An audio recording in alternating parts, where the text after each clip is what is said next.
How do you drive website sales as a new business? Is social media enough, or are Google ads the best method? Well, what a great question. And I know that you're not the only person thinking this.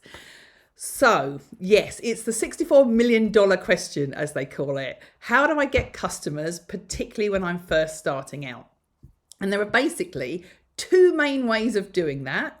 You either put in your time, or you pay money for someone else's time, or to advertise, okay? Or a combination of the two.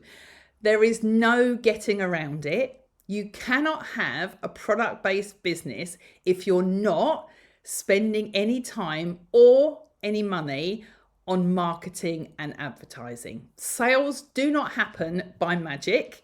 You can have the best product in the world, but if you aren't marketing it and actively marketing it on a consistent basis, you're not going to sell it. Okay. So to answer the first part of your question, Sally, is social media enough? Now, I've got clients within the program who are absolutely smashing it on social media, and nearly all of their sales come through social media. But in order for that to happen, they are consistent on social media, okay? Some of them are very actively in front of the camera, others not so much. But one thing they do is that they are really consistent on there. There is no way just to post a few posts on social media anymore of nice, pretty pictures of your products and hope that someone's going to see them and buy them. That so rarely happens. And those of you that are here that have already got a business and are already up and running will know exactly that, okay? So those that I know are smashing it are not only consistent, but quite a few of them as well are working with influencers, brand collaborators, and they do that either through paying those people or by having an arrangement with them where they gift them product in exchange for that promotion. Okay. But the thing you've got to get across, that I want to get across there, is that you need to be consistent on your social media platforms. Also, is that you don't have to be everywhere. Like, I've got clients that are just on Instagram. I've got others that do a bit of Instagram, a bit of TikTok. But you do have to be consistent. You've got to show up. You've got to show up for your business. You may think that you can pay someone to do your social media for you. And I'd love to say, yeah, that's brilliant. Spend the money, get someone else to do it if you don't like social media. Because let's face it, most people don't really like social media these days. Like, hand up here, anyone that actually really loves social media. You could pay someone else to do it, but unfortunately, when I've seen people do that, the results have been less than impressive. It doesn't look like it's come from the real business. It's not come from the heart like it would do, the way that you would talk and sell your products and talk about your products, and as much as you love your products. So I very rarely see it where someone is paying someone to run their social media. And quite often that amount they're paying is hundreds of pounds to someone who says, yeah, I'll do you 5 posts a week.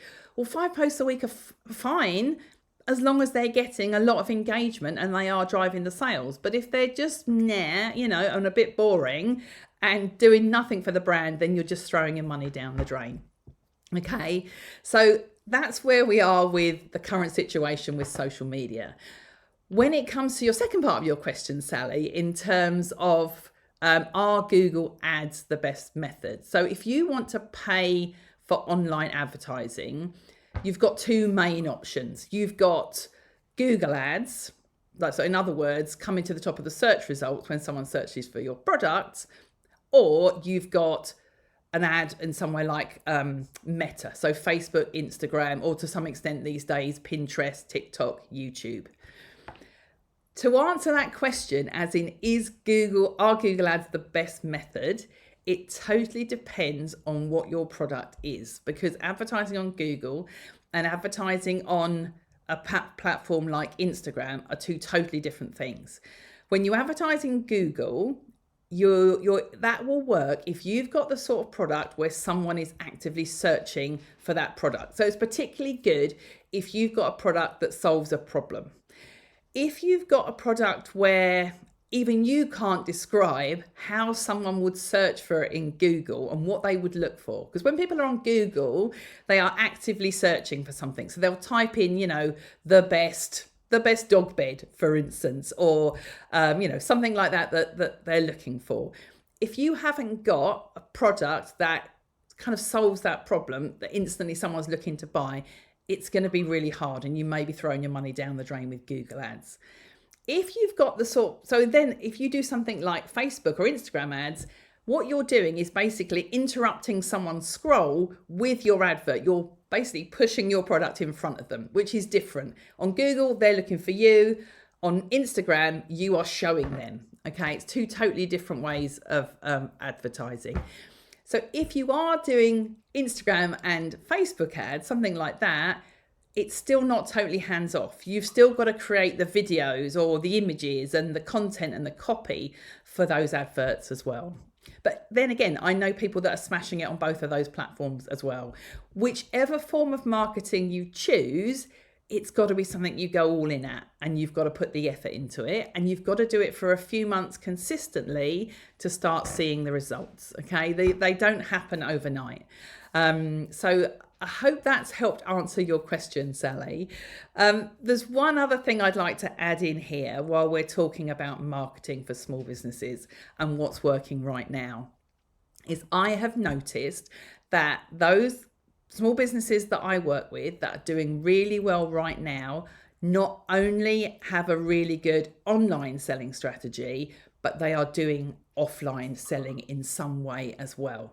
So whether that is pop-up shops, trade shows, community groups that they're running offline, they're doing something in person as to complement what they're also doing online, and they're making sure that that offline stuff marketing that they do complements and drives more traffic to the online options that they have. So for instance, doing trade shows and making sure that they're collecting email addresses at those trade shows so that they can consistently email market to those people that are on their list.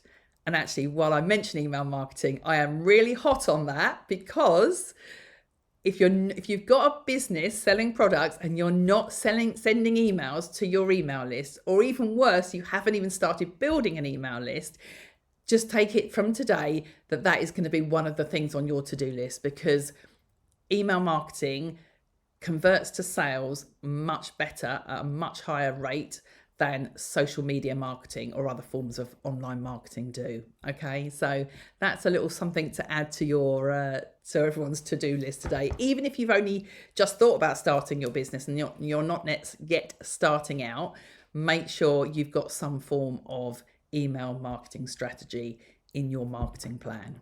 Okay, and actually, to say, if you are going to pay someone else to help you, rather than pay them to do a few half-hearted social media posts, you may be better off paying someone who can put email marketing together for you instead.